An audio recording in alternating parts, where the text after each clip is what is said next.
morning and welcome to Embracing Newness, guys. Happy Monday. How are y'all doing today? Welcome, believers, achievers, motivators, movers, and shakers. Today, I'm going to be I have two guest stars today. They're going to be talking about their personal journeys moving abroad. And though they are happy with their decisions, they still have a couple of things to get off of their chest, and I thought that they would be quite insightful to listen in on. And so, as we get started, our first guest today is our first guest today is Life Rest Abroad. And these are private channels.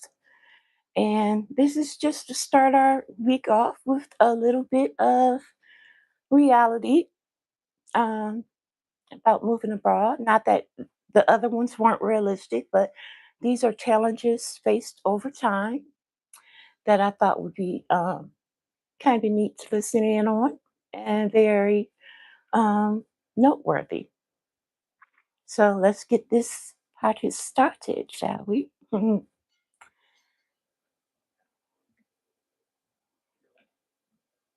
It's been almost 2 years since I left the U.S. and Portugal. Today is my first year back in the U.S.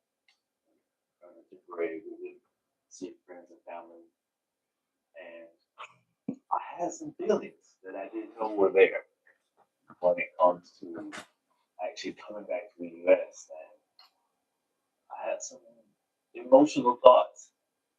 Let's talk about it.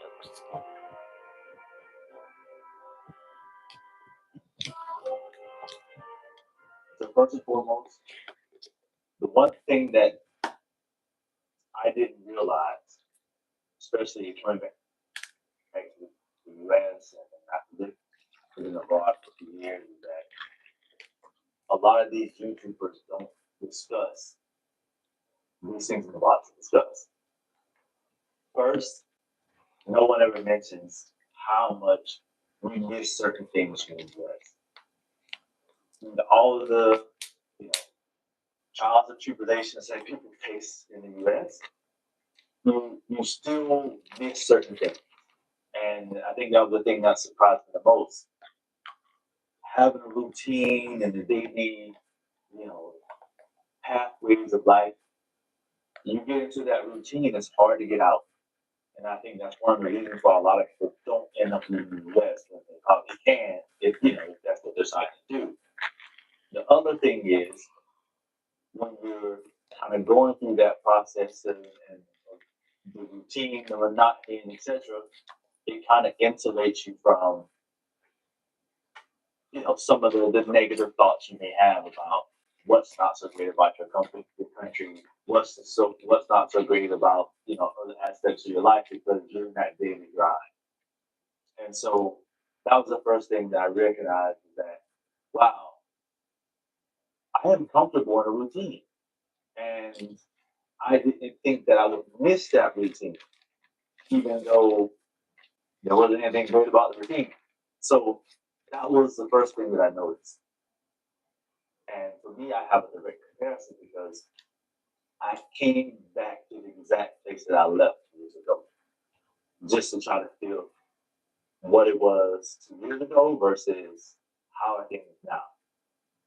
And also, I just realized that I also chose to come back to this place because maybe a bit of nostalgia, maybe a bit of this was just to be my routine. The second thing that struck me was how much I miss certain things, be it restaurants, um, going through, just driving through certain streets that I frequented. It brought back a sense of nostalgia. Gave me a little bit of a buzz, like, oh yeah, I remember this. This is, I had happy thoughts, so whatever. But it was interesting that I actually had those thoughts. The third thing that I'll touch on is no one talks about how much you end up missing your family and friends. And yeah, you meet new friends and you go abroad and etc. But you miss family. And I know it's a Mhm. lot of reasons why people end up moving back to the US after they live abroad, etc. Is that they want to go back and take care of their loved ones or take care of certain family things that are going on, whatever it may be. But family is a big part of our lives, and a lot of these YouTubers don't talk about how that may affect people. And some people may have a hard time being away from family. For me myself, I have traveled a lot. I've lived in Australia. I've currently live in Portugal. I've traveled a lot. I lived in Hawaii, which I think like it's really fun. But it kind of gives you that tough scan to know that okay, yeah, I'm gonna go back and always visit my family, and I'm constantly going to be in contact with them due to the technology and news that we have. But Something I wonder it does about kind of people suck who against you. are, which I'm very well traveled myself, but my travels was when I was a lot younger. And I know that there are a lot of army brats and such, people who, make their way around the world and everything. But I wonder people who like travel to decide where they will find their forever home, not based on work or military or whatever. I wonder if, you know, being in a relationship with them finding a mate or something, if if they've been overstimulated to the point of like seeing all these beautiful, most beautiful women, seeing all this array of very handsome, cultured men or whatever, which we have here in the United States, very much so. But I'm saying on a different scale based on what your eyes are not used to. So it makes me wonder if they have a higher expectation in a mate or if they like can be satisfied in a relationship with a person who's not as traveled, who couldn't have a stimulating conversation about different places and the depth of different places and the excitement of different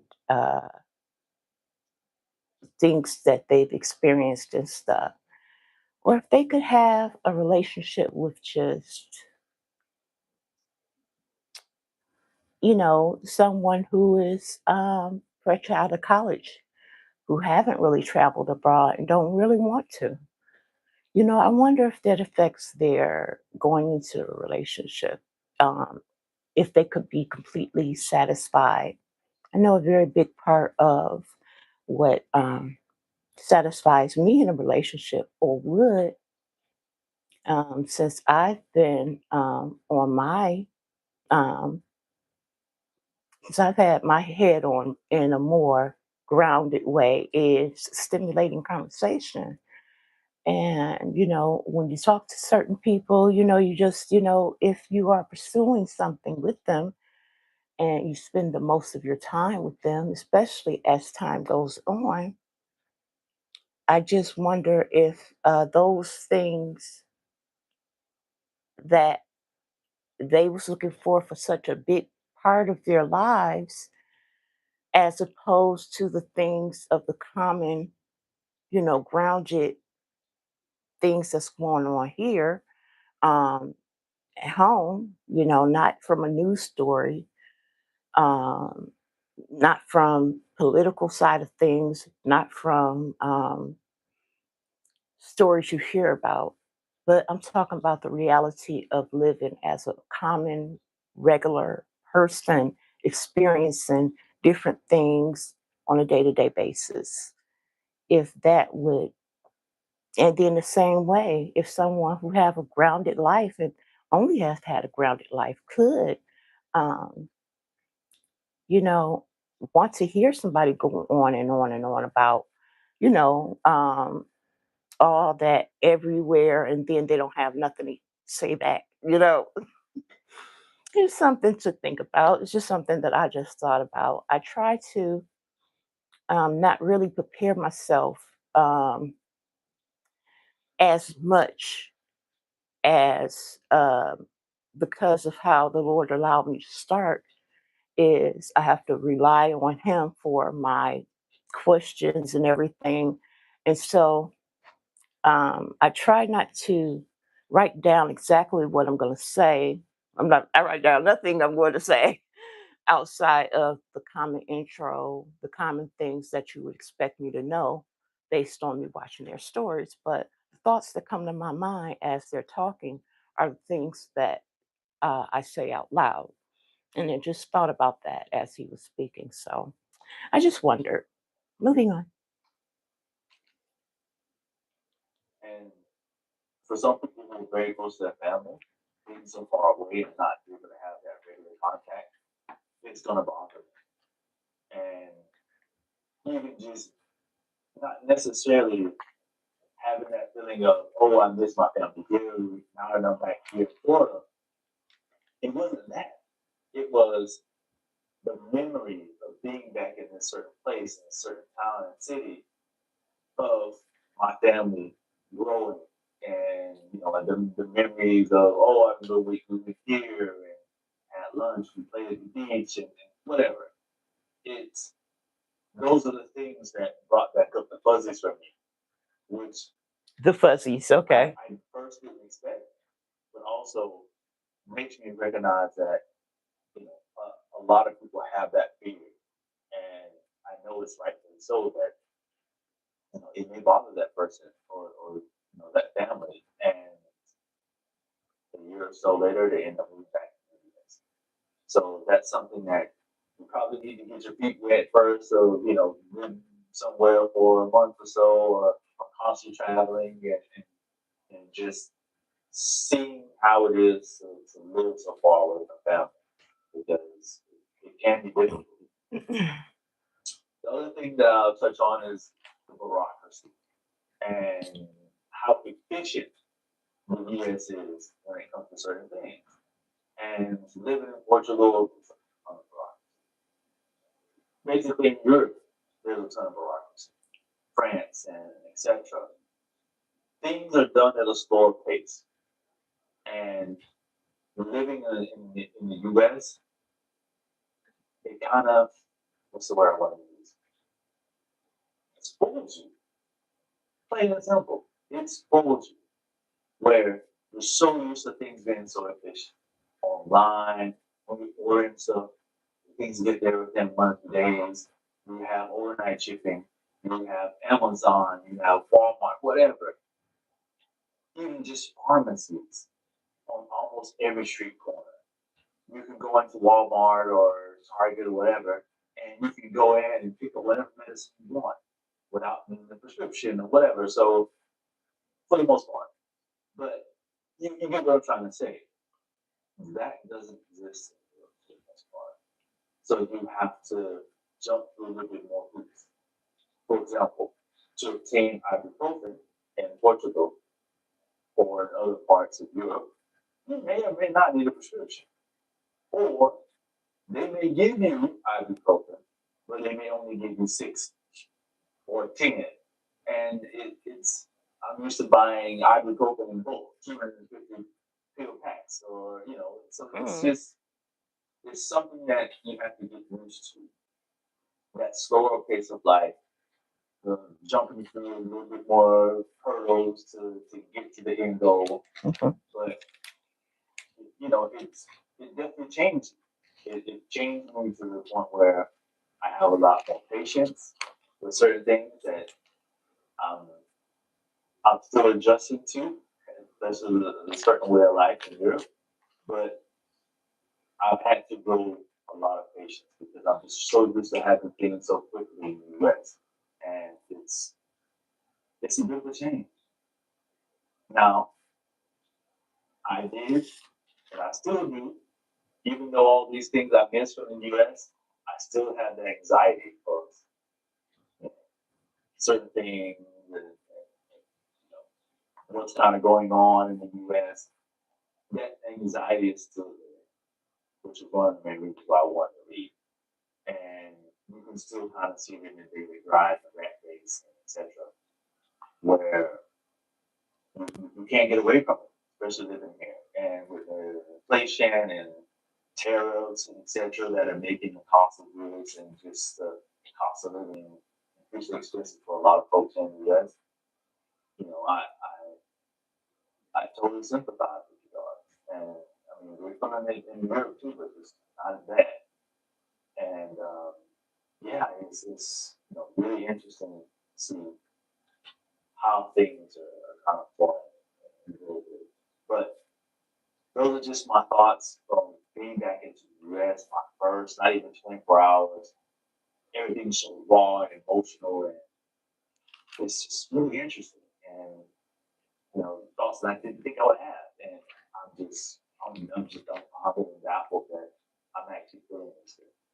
And a lot of people don't talk about it. So, what are you guys' thoughts on it? For folks that live abroad,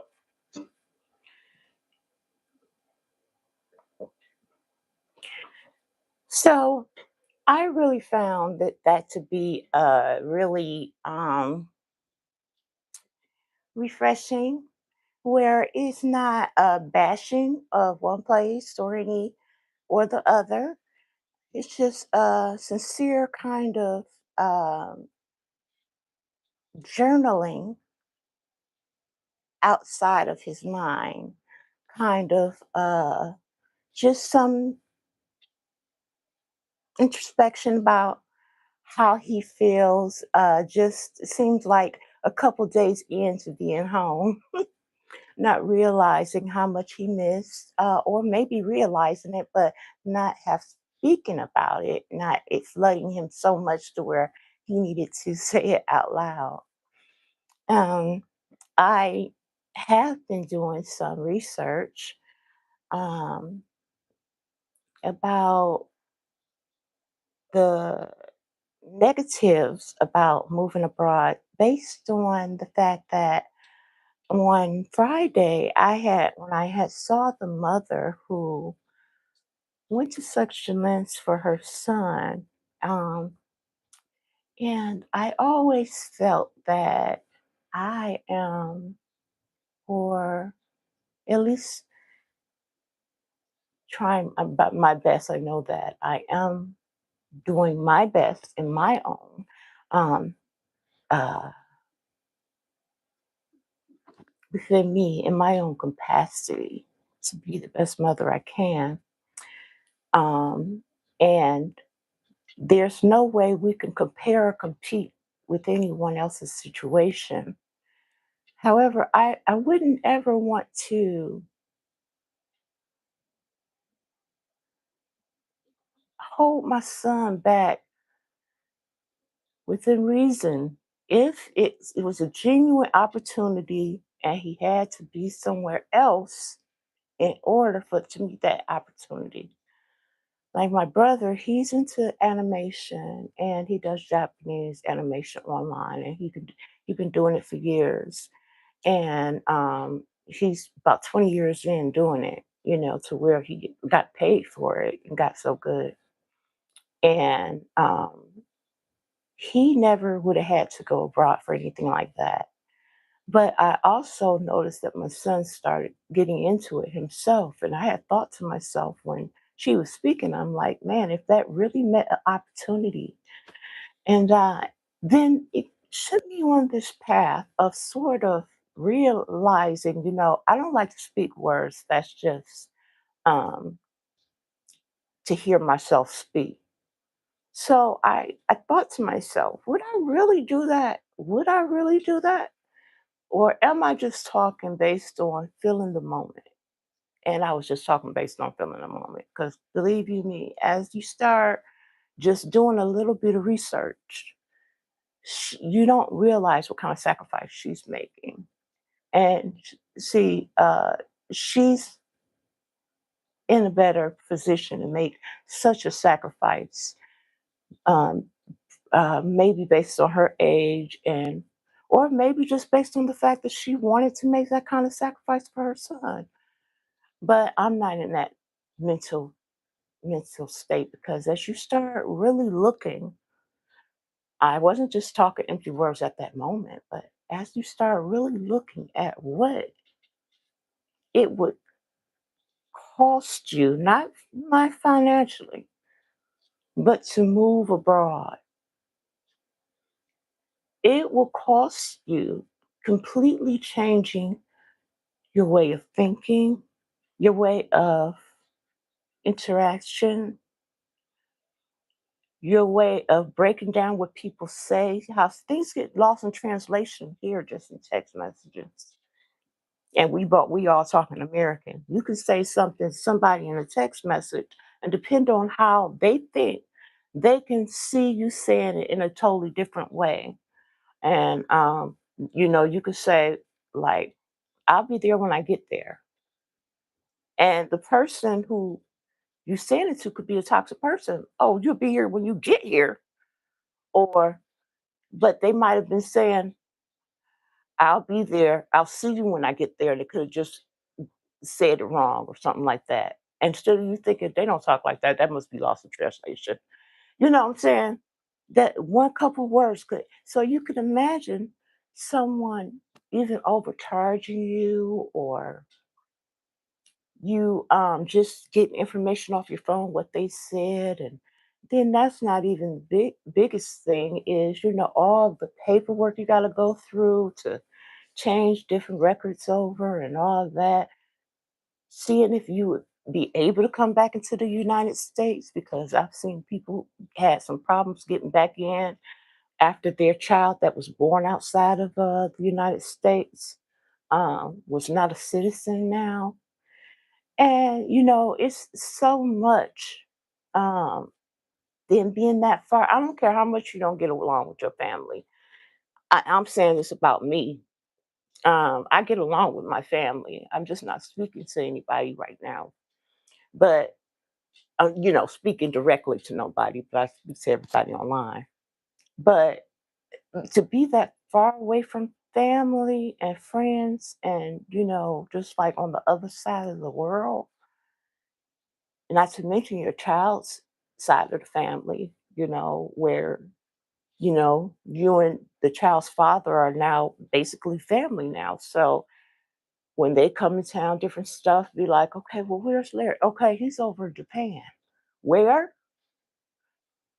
And so it's just like so much gets lost, and I think it's a beautiful thing. Embracing newness is a beautiful thing. And when you're able to do it, if you can do it, if you want to do it, and it looks, if you've done all the research and you do it responsibly, I think that is beautiful. But also embracing newness from this show's point of view isn't just about traveling abroad, though that's what I've been stuck on because that's what I've had an interest in watching the whole show, able to give feedback on. But I am going to have other topics. It's just that's what I'm on right now. But you can also embrace newness in so many other ways, as you'll see on the show. But you don't have to leave at all, even out your home, to embrace newness. You can have a whole new decide, you know what, from today here on forth, I am not going to be closed minded. I am going to seriously think out and think through when I'm asked to go somewhere. I'm going to start treating myself out at least once a month. Just because I'm not in a relationship don't mean I don't treat myself. I'm gonna start journaling. You know what? I'm gonna start meditating. You know what? I'm gonna, even though I'm not going to church, I'm gonna start getting closer to God. It don't take me going to church to get closer to God. And embracing newness, even though it looks better on a format when you can see visually, wow, I can see where they have changed their mind about something. I can see where they've taken the effort completely to embrace it. And I can see visually what this show is about. But because otherwise, I would just be sitting here talking about a whole lot of different scenarios of what it is to embrace newness. And I just feel like it's better going into the day as I'm starting the days off. I just feel it's better having guests who can visually show that they have taken steps in their new mindset. And so, moving on, my next guest, she is a woman who decided to move abroad based on so many things, including her health, her mental health, as in she lost her husband and her daughter, and she suffered PTSD based on it because her husband never came home, and she still can't speak about her daughter. And she, for a year, couldn't go leave her own home. And it took her renting out the room of her daughter just to start looking at life in a way that she could go on. And after some time, she decided that it would be hard for her to truly go on in the same place. And in this situation, that was her family. That was her family, and she needed a new start completely. So she actually did some research and found where this would be her best move. And so I got her initial post, and then I got her update just from a couple days ago.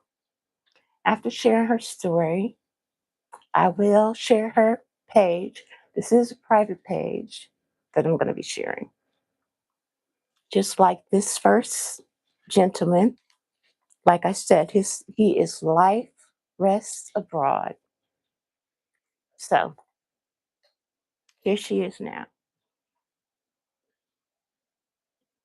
Oh, that's part two.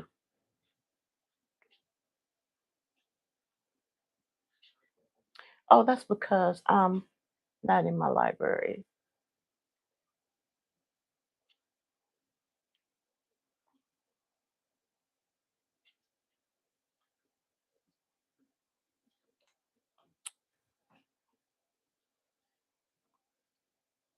There we go.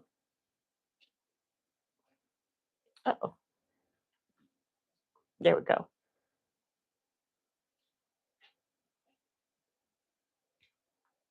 Out four of my bedrooms upstairs, which was on the total opposite side of my master or the primary. And I rented those out for $1,000 a month. So for that first year, I simply survived on my savings and my sales from my real estate career. So I looked up at all of those rooms that I had up there and I thought, I'm spending all of my money, my savings. This house could make me money overall. I am a real estate agent. So I rented out four of those bedrooms that I had upstairs that was totally opposite of the house. I didn't even walk into those rooms anymore.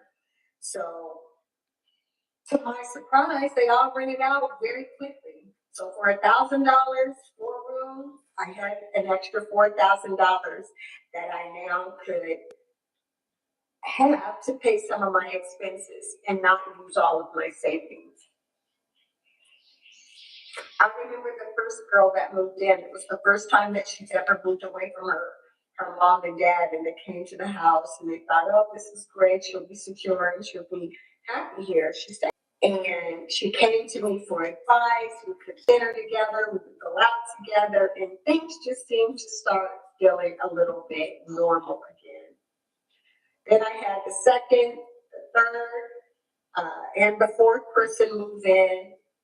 And at that point, I felt myself kind of coming back to some sense of normalcy. I didn't recognize my body anymore, and mentally I was exhausted. But I gave myself grace. I was like, you know what? Your body has endured, your mental health has endured a lot. And I gave myself grace to decide at what pace I wanted to get myself healthy again. Stop it. So quickly, I did start to exercise again. I started to eat properly and cook now that I had people in the house. That was one of the things that I felt weird about, cooking for myself. So that was one of the reasons that I would eat out all the time, because just cooking for myself, that wasn't fun. That was boring. So I started cooking for myself. I started cooking for the person that had moved in with me. So things seem to be looking up for me. I would say after a year of having my rooms rented out, so now we're about probably close to 2 years into me being without my husband. Stop it, Coco. I was talking with my girlfriend, and she was telling me about Panama. And I thought that would be a great thing for me. I was like, you know, I was ready for the change. I was ready to embark on something new and exciting that no one knew me. I could start over. I could put all the pain behind me. Sorry. Go lay down, Coco. Dogs are just like kids. They is just like kids. Give me an opportunity to start a new life. So in 2024, I decided to take my first trip to Panama. I came out by myself. I decided that I would stay here for about a month. So I started in Old Town, Panama. I was there for about 2 weeks. Actually, I was there for a month and loved it.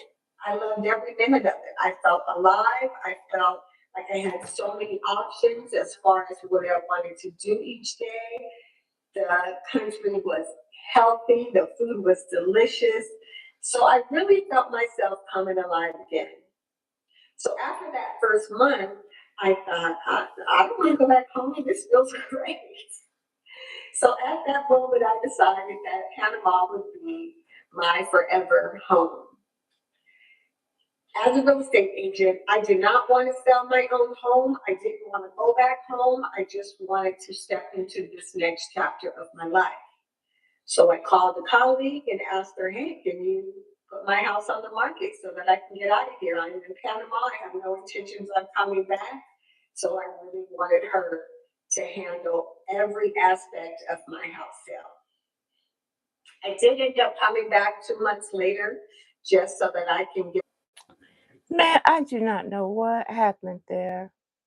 I had got a phone call in and it just interrupted the stream. There we go. It's back on though. I'm back, guys. Now it looks dark. What is going on here today? It's Monday. Monday fever. I'm back. I guess my light is down. I don't know. There we go. I think that's it. That is it. I'm back, guys. For all of you who are watching. Anyway, she was just showing her estate sale, and she was saying how limited time she had to be out of her house. And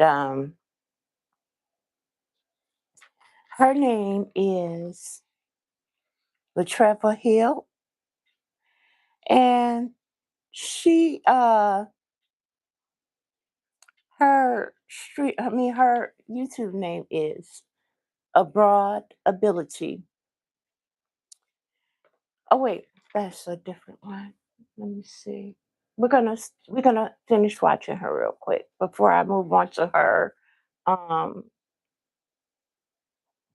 her update. It was all cleared out probably within the first week. Those were the major, huge items. So after that, all I had to do was kind of bring things out and start with my estate sale, which went pretty good. I'm loving the Wonder Woman cup. I got to get me one. What it looked like in my dining room with all my clothes. The majority of the money I've been making, honestly, is on my clothes. I have some really great clothes that unfortunately I can't take them all to Panama.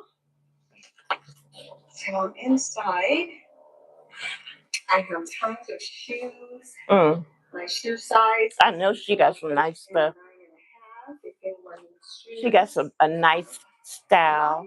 Plants. The furniture's already sold. I do have live plants.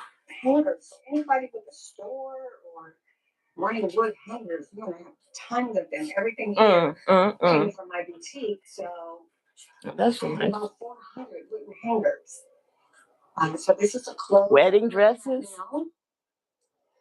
Prom dresses. Some really great stuff in deals. So not only did I have tons of clothes, but my husband and I, we were really, really into motorcycling and three-wheeling, our slingshot and things like that. So we had tons and tons of helmets that were extremely expensive and custom to us. That hit hard when I knew that I had to sell some of those helmets for little to nothing. Take a look at some of them. Come out, say hi. Say hi. I'm going to Panama. Her Instagram is Greater Latreva. Greater _Latreva. That's her Instagram name. So stop by. As a very creative person, I also paint. So I think that right before COVID started, I was doing. So to relocate, I was looking at a creator who was saying that one of her regrets was buying a storage unit and paying into the storage unit for years for what started off as just like a penny and then, $60 a month, wound up going up, up, up, up. And so she's been paying over years. So she has paid over double for what everything is worth to wind up giving up the storage unit because she was never going to bring the stuff there. She would have to go back home to get the stuff, and it would be too much of an expense. So she said that's one of the things she had regretted about her move because she just didn't have enough time to um, give everything away or sell everything, and she didn't want to just to give it to different family members. She just didn't want to leave anything. So she got her a storage unit, and it cost her greatly and time and aggravation. And so she wound up getting rid of it eventually. But that's one thing she had recommended not to do. So I think it was very smart of her to have the sale, and then whatever she could not take, what wound up happening is the people who moved in wound up wanting the remainder of it. Was nothing there that they didn't want or didn't have a use for or couldn't. Don't know what's going on today. But I'm back. Yeah. So I do have a update about her situation. And I wanted to say also that just because these people they have even decided to move abroad in her situation, she decided to move abroad like all at once while she was there, and it was just like a month in, and she just had the other real estate agent to even sell her house, that beautiful home. But sometimes you just know, you just feel right, and you just know what you can and cannot take anymore. And and she was moving based on trauma as well, and that's why it was so important for me to see what happened after that initial move, so that I could see if she had any regrets in the way she did it. And I think that the update will really show you, give you some insight and about what wound up happening. So let's go into that now. Here she go in Panama. Panama. My uncle's wife is from Panama. Ex-wife, my apologies. Because I do love to cook. They do have a bunch of local stands and things that you can buy. I'll always do that. But as far as the bulk of my groceries, I'm gonna have to come back this way. This is a day to ago. get, to get a savings on food. Because food can be expensive out here. I always say the most savings that you'll find here in Panama will be on your housing.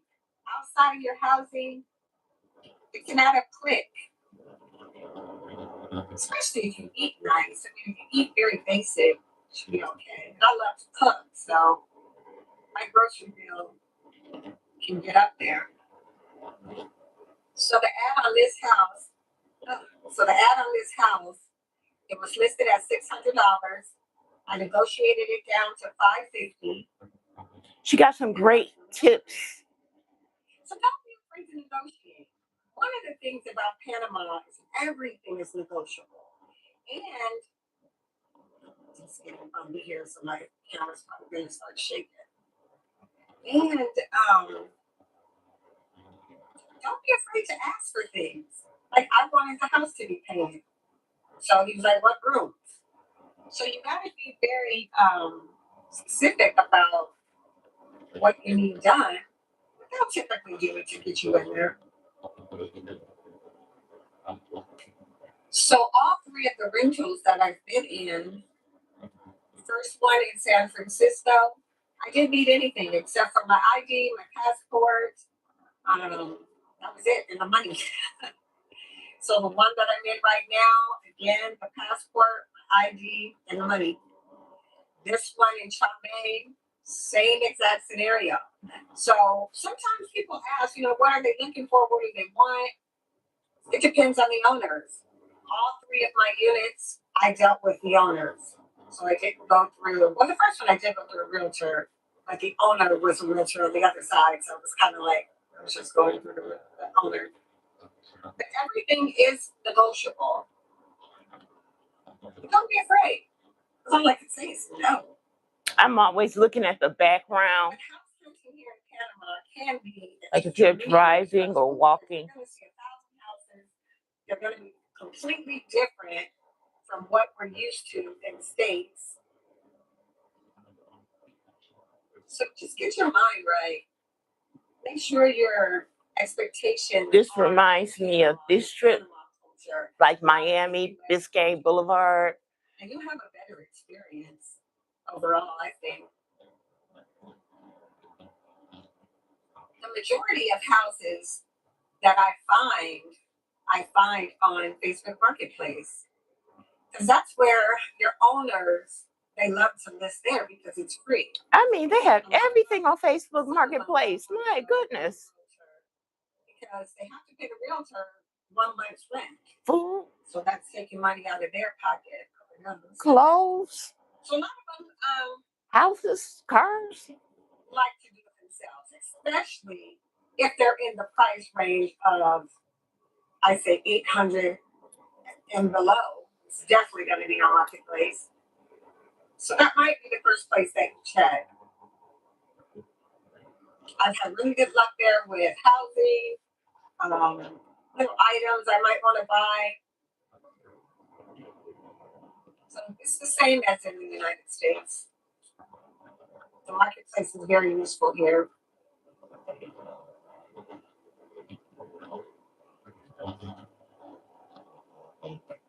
So I left my house at what time is it? I left my house at 1 o'clock, and it said that I have 53 minutes to the Chame. So it's about a little under an hour. I'm going further out, but I love to drive. It's so relaxing to me. Mm. And I like to look at the scenery. A lot of people don't like to drive, but I do. So I actually enjoy it. So it'll be an hour and a half to hour and 40 minutes to get back to the city from the new house. That's a bit of a stretch. So when I do go to the city, I'm definitely staying all night. That's not a round trip by yourself situation.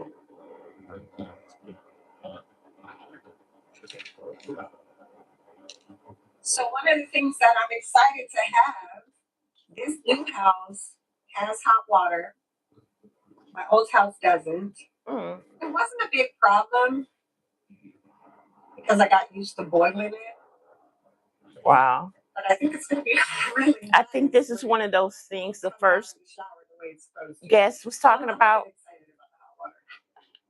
that we take for granted here in the US. It's things that's how spoiled we are. Even in the city, some of those units in the city don't have hot water. So That's if a you big are out deal looking for property, just add that to the checklist. There's a lot of them. because we Oh my God, complain. so much traffic going back that way. We complain. We complain when the hot water is off for just just a few hours. What's going on? They have to at the my apartment. They have to notify us, tell us something. They're gonna be working in the area for such time, and you won't be able to use the hot water or something. And another thing that I've seen a lot about up being abroad that's really good is the medical, how you can pay out of pocket, even if you can't qualify for any special anything for medical. And then you see where some things you can't get more than a certain amount of, that would be over the counter for us, that will force you to have to go to the to the doctor to get prescriptions for. Also, how gas, you know, a lot of places is just real gas, air gas or whatever, where you have to go to the gas station to get your gas and then have it installed. They're a lot freer about using gas, to for their homes. And having to go through extra things for extra air conditioning. Central air isn't as big in a lot of places as it is here. And how the shower don't be like separate where it's boxed in a lot of times. The floor is the same floor that you have the toilet on. So it's just like you sacrifice some comforts for other comforts. But a lot of times, what we really take for granted, um, what I notice a lot of expats say is that they had to learn patience because some things take longer to get taken care of based on the fact that they have to get certain paperwork for it, or they might not have certain things readily available at certain stores, so they have to find the stores or have it ordered in or sent to them.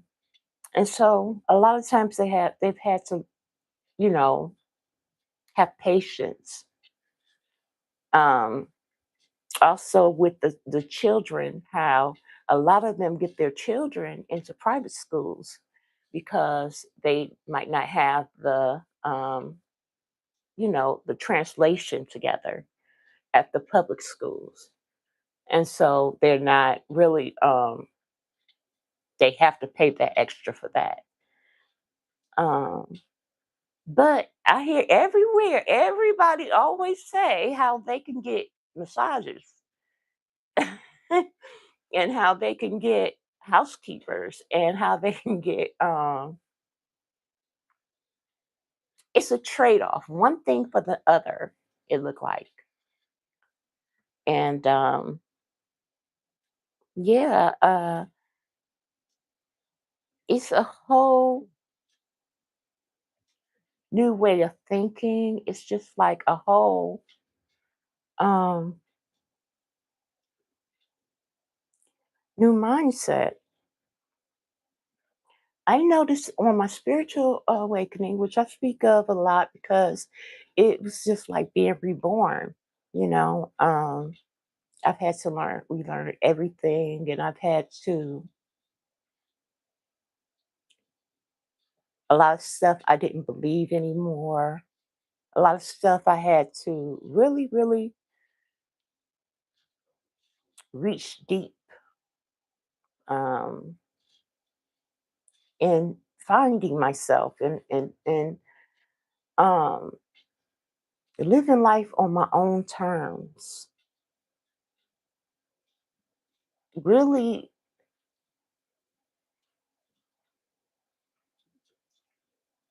meeting myself for the first time, making the decision that good, bad, or indifferent, I'm the only one who's going to be in control of my life in any way, especially spiritually. God is going to be in control of my life. I don't feel like I have to go through anyone for my own understanding. And in that, I have had to embrace a whole new way of thinking from learning, yeah, learning patience and everything. But with that, my point that I was going to make was with embracing something altogether new for myself, I've had a lot of slips. I've had some times where I say, okay, I'm over that, I'm over that. And then, I'll get triggered and to come to find I'm not completely over that. Or I'll see something and it'll make me cry because I don't have that relationship anymore. I'm still mourning relationships that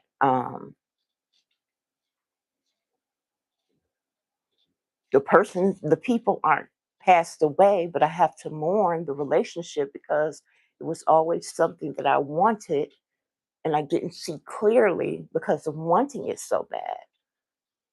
And so when you first do certain things, it feels the honeymoon phase always feels like you got it. Yeah, this feels much better. Yeah, I'm journaling out my thoughts, I'm journaling out my emotions. So I don't have to go there. Whenever I feel like I can't handle something, I just pray. Whenever I feel overwhelmed, I just read my Bible. Whenever I feel like I had a attack in my dreams, I just meditate. Whenever I feel like somebody is attacking me spiritually, I just rebuke it, return sender, call back my energy. So you learn all the everything that you never knew existed before. But after the initial stage is over and you come back into yourself and it's just like, wow, reality hits like, wow. It's just like you've been in some kind of a gunfight and all you see is dust for so long. And then when the dust settles, it's just like you left standing. And it's just like you and God. And then the real work begins. And that's what I'm saying about moving abroad. It's just like you escaped in something one way. You feel like liberated because, yeah, I'm in this whole new place. Everything is new, everything is exciting. Oh, look, new recipes, new, oh, wow, this is cheaper. Oh, look, I'm about to go get my teeth done for little or nothing. Oh, man, they have this. Oh, wow, no racism. I feel safe. Oh, we in the house. And then after a year or two go by, it's just like you're writing past places and you're like,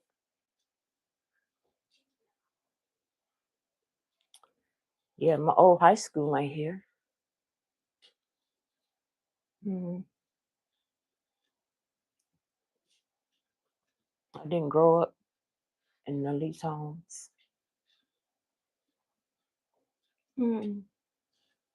I remember when that store was. Oh, that about. I'm in a whole new country.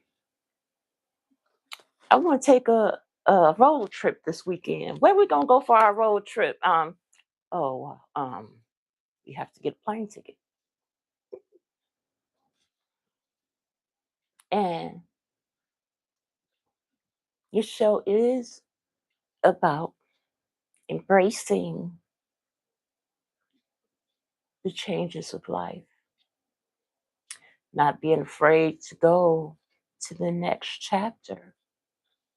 But it's not about sugarcoating the fact that life's, no matter where you are. You cannot hide from yourself. You cannot decide when it's going to hit you, how it's going to hit you. And when it's all said and done, it's always best to stay true to you because you'll find, yeah, you stop caring about what people think. And yeah, you stop doing things to despite people. Oh, they think this way. Okay, well, I'm going to do it anyway. Yeah, all that leaves you. But then when it's just you and God, and He sees you through and through, you know who you are through and through. Even though you have children, whatever they see is what you reflect inside, not outside, not what you say, not what you're doing. It comes through your essence, it comes through how you move. If you're really scared, if you have really embraced it, or if you're still on the edge, if you're still embracing it, if you feel a little lost sometimes, if sometimes you cry privately in a pillow, you hold your pillows tighter because you know you're losing time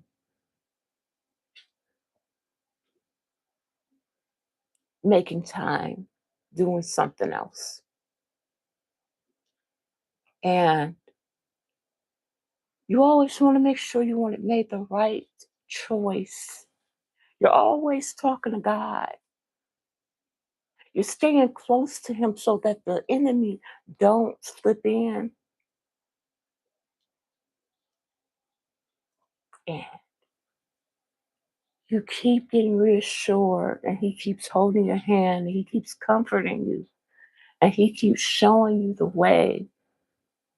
And as you get attacked, you see what he wants to show you. As far as when you get attacked abroad, you see why you made those decisions, but that don't stop you from mourning what was there all your life. I'm sure that don't stop her from mourning just because she's in a whole new place. Because where her husband and her daughter is in her mind, in her soul, in her spirit. And just because she changed her surroundings, when it gets dark at night, you can't see your surroundings. And just like the first guy, when he traveled, he just visited home. And visiting home brought back these warm and fuzzies. And he was just talking about the initial getting there. But I'm sure those wasn't the first time those warm and fuzzies came up. But as you see in the both stories, I was trying to show you guys where she first got there and where she is today. She don't regret her decisions. She's moving on, and you don't see everything on inside of her, on outside of her. She's happy that things are coming into formation. She's sharing that. But it was a time where she didn't share it to the camera. It was a time where she was feeling this with her husband. They was making it together.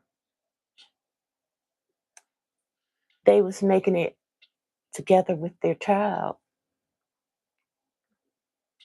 And I know myself, matter how many years go by, no matter how small your kids was, no matter how old your kids was, I know for myself that no matter how many years go by, you never get over that. Even though you move on, even though you can make life look so beautiful, even though God upgrades you as you keep pressing and do right by people, He rewards you. But nothing can replace what has been taken away. But as we move on, we have to face life without fear. We have to understand that life is about not just walking, it's about taking steps. When we first learn to crawl, then we have to learn how to walk. And after we learn how to walk, we have to learn how to get up the steps. Then, when we learn how to get up the steps, we have to learn how to teach others how to get up the steps while keeping our balance. And it's all about taking the next step after you have done everything in that space you're supposed to do,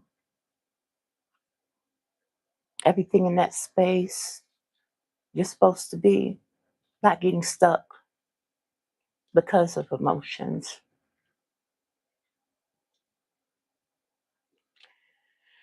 because of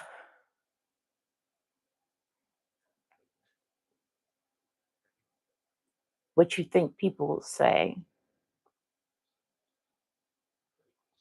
because of the enemy.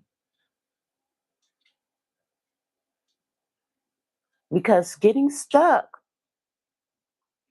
will leave you not experiencing everything that life has for you to experience. And life is only that long. Our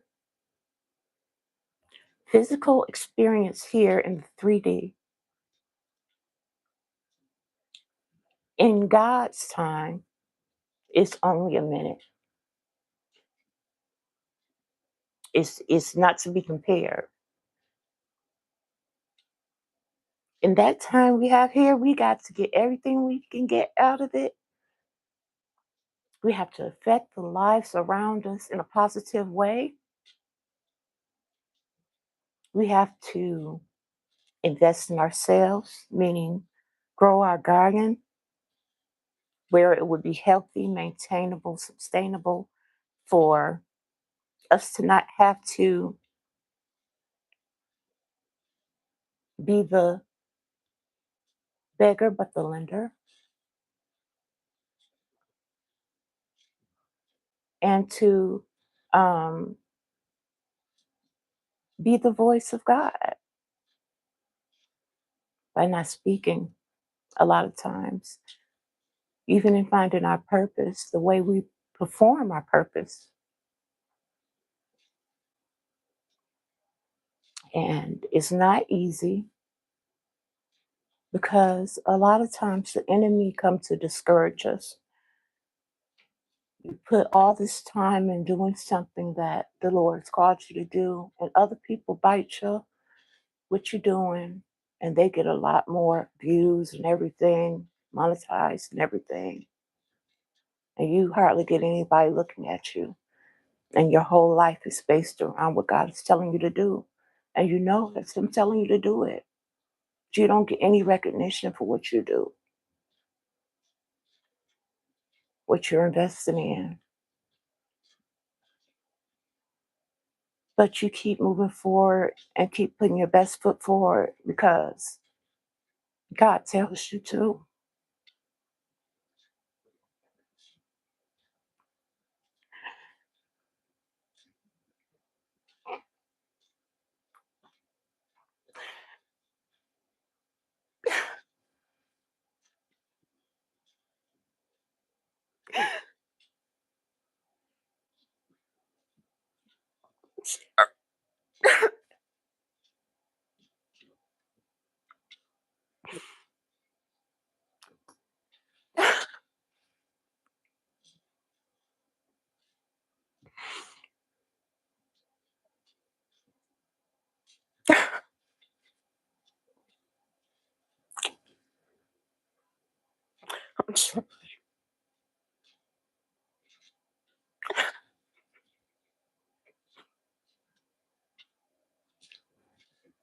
But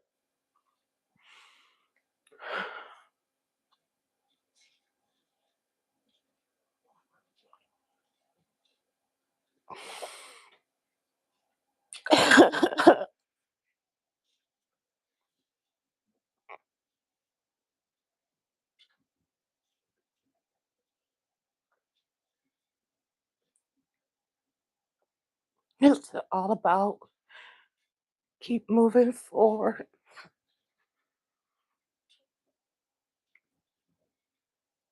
and trusting God.